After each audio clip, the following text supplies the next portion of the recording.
کے علاوہ دوسری چیز جس کی وجہ سے ہماری نیکیاں ختم ہو جاتی ہیں، برباد ہو جاتی ہیں، ہمارے رمضان میں ابھی کیے ہوئے تمام اعمال برباد ہو سکتے ہیں، وہ ہے شرک۔ دلیل سورہ زمر آیت نمبر 65 میں اللہ تعالیٰ کیا فرماتے ہیں؟ وَلَقَدْ أُوحِيَ إِلَيْكَ وَإِلَى الَّذِينَ مِن قَبْلِكَ لَئِنْ أَشْرَكْتَ لَيَحْبَطَنَّ عَمَلُكَ وَلَتَكُونَنَّ مِنَ الْخَاسِرِينَ۔ یقیناً تیری طرف بھی اور تجھ سے پہلے کے تمام نبیوں کی طرف بھی وحی کی گئی ہے کہ اگر تو نے شرک کیا تو بلا شبہ تیرا عمل ضائع ہو جائے گا اور بالیقین تو ضیاء کاروں میں سے ہو جائے گا۔ یعنی اللہ تعالیٰ اس آیت میں نبی کریم صلی اللہ علیہ وسلم کو کہتے ہیں، نبی کریم صلی اللہ علیہ وسلم کے ذریعے ہم سب امت کو یہ پیغام دے رہے ہیں، کیا کہ اگر تم نے بھی شرک کیا تو تمہارے تمام اعمال برباد ہو جائیں گے۔ یہ حکم صرف تم کو ہی نہیں، تم سے پہلے جتنے انبیاء آئے تھے ان سب کو یہی حکم دیا گیا تھا کہ تم میں سے جو بھی شرک کرے گا تمہارا عمل برباد ہو جائے گا۔ معلوم ہے کہ ہم کو شرک کیا ہے؟ شرک بولتے کسے ہیں، شرک کہتے کسے ہیں، کون کون سے اعمال ہے شرک ہے جو؟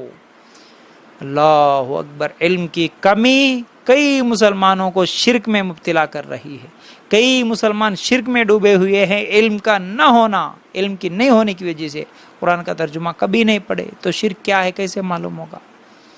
شرک کسے کہتے ہیں کیسے معلوم ہوگا؟ مسلمان بھی ہے، کلمہ پڑھنے کے باوجود بھی شرکیہ اعمال ایسے مکے کے مشرکوں سے بھی بڑھ چڑھ کر آج کا مسلمان شرک کر رہا ہے۔ ایسے شرک ہو رہے ہیں، کہیں پر تو شاید شیطان بھی شرماتا ہوگا، ارے میں تو شرک کرنے کا حکم دیا، تجھے ابھارا، لیکن اتنا زیادہ بھی میں نے نہیں کہا۔ اللہ کے لیے غور کرنا، آج ہمارے معاشرے میں کیسے کیسے شرک پھیلا ہوا ہے۔ مجسموں کو بنانے کا شرک، خبروں کے پاس جھکنے کا شرک، درگاہوں کے پاس جا کے مردوں سے مانگنے کا شرک، تعویذ لٹکانے کا شرک، عالموں کو رب بنانے کا شرک، بڑوں کی بات ماننا، صرف بڑوں کی ہی بات ماننا، اس کے آگے نہ قرآن کی نہ حدیث کی بات، صرف عالم کی ہی بات ماننا، اس کے آگے نہ اللہ کا نہ اللہ کے رسول کا نہ قرآن نہ حدیث کی بات ماننا، یہ بھی شرک ہے۔ نفسانی خواہشات کا شرک، کئی قسم کا شرک ہے۔ اللہ کے لیے غور کرنا، اگر ہم غور کریں گے تو اللہ تعالیٰ قرآن میں کئی جگہ پر اس شرک کے تعلق سے کہا ہے۔ تو سب سے پہلے اللہ کا حکم مانیں گے، اللہ کے آگے، اللہ کے حکم کے آگے نہ بڑوں کا، نہ باپ دادا کا، نہ عالموں کا، نہ اماموں کا، کسی کا حکم نہیں۔ یہ ہے توحید۔ لیکن آج کیسے کیسے شرک، تعویذ عام ہو چکا ہے، مردوں پر بھروسے عام ہو چکے، درگاہوں کے پاس نظر کرنا، نیاز کرنا، جھکنا، ناک رگڑنا، مرے ہوئے لوگوں سے مانگنا، دعائیں کرنا، ان کے اوپر امیدیں، انہی کے اوپر بھروسے، بچوں کے گلے میں تعویذ، بڑوں کے پیروں میں کالے دھاگے، تھوڑی سی بیماری کیا آ گئی تعویذ، منتیں ماننا، غیر اللہ کی نظر و نیاز کرنا، کس کس قسم کا شرک بتاؤں میں آج؟